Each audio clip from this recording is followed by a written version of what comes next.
Gary Zenker. By day, Gary Zenker creates marketing strategies and copy for a variety of business needs. By night, he occasionally writes flash fiction, which has appeared in a number of online and print publications. He is the founder and facilitator of the Mainline Writers Group and the Wilmington Chadds Ford Writers Group, as well as the organizer of Noir at a Bar readings for local authors. Mark, thank you for hosting this again. Daddy, where do I come from? It's the question most parents nervously anticipate.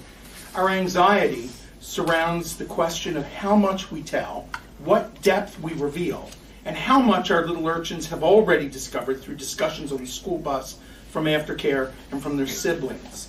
Are they testing us, waiting to challenge us on the incomplete answers? How much of an answer will satisfy them so that we can kick that ball down the road? Daddy, where do I come from? My 5-year-old Seth asked again.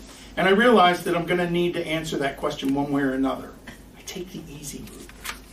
Well, I started, when a mommy and daddy are in love, they decide to share that love. So they do something special. I paused on purpose to see if it was enough. Wasn't. Is it something they eat? I wanted so badly to make a comment here, but I resisted. No was the only answer. Well, what is it? I paused again. They don't talk about it. They just do it. And then a baby starts to grow in mommy's tummy. Oh, and he pivoted. My mommy, my birth mommy, was she pretty? Suddenly I wish I only needed to explicitly explain penises and vaginas and the interaction between the two. Yes, she was very pretty, I opted to answer, only exactly what he asked. The approach a lawyer would give you if you were facing a criminal trial. And was my daddy tall? Birth daddy, I corrected him, wincing just a little. Yes, he was tall. So I might be a basketball player when I grow up? Could be. It depends on what you want to be. He went silent, and I felt pretty good until his next question. Why did they give me to you? Adopted parents have two fears we pretend don't exist. One, will our child feel that he was originally discarded, and will it affect his self-esteem? And two, can our parental love for him be enough to weather the rocky terrain of child rearing that will eventually surface between him and us? His question was a sharp reminder that there's a part of the history and our relationship I can't control. So I referred back to a story I had told him since the time he could talk. It was part of my attempt to prepare and inoculate him.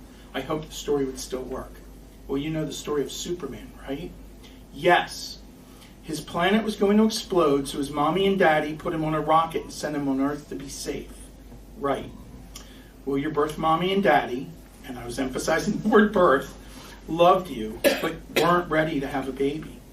But they wanted you to have a great home, so they made a sacrifice to keep you safe and happy. They sent you to me and mommy. Oh, he nodded, as if he was thinking about the story for the first time.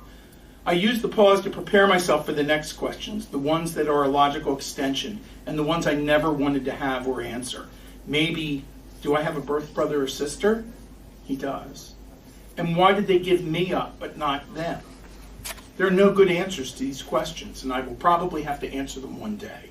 But as it turns out, thankfully, that day is not today. And Captain America's shield, how come it never gets dented when it gets shot with bullets? Finally, questions I am more comfortable answering. Because it's made of a special metal, adamantium. It's the strongest metal on Earth. Why don't we go to the toy store and see if they have any Cap action figures or adamantium shields? That day ended happily for both of us. A new shield for him while I dodged a bullet or three. We were both happy as we climbed in the car to create another important father-son memory that's solely about the two of us. And I want to add an afterthought. The other questions, the one I feared most, never got asked. I never needed to use the answers I had practiced over and over. I'm not even sure I had the right answers. But I think the answer to fear number 2, will love be enough, is that it will be. Because parents, and as people, that's the most important and impactful thing we have to offer. That's why we're parents in the first place.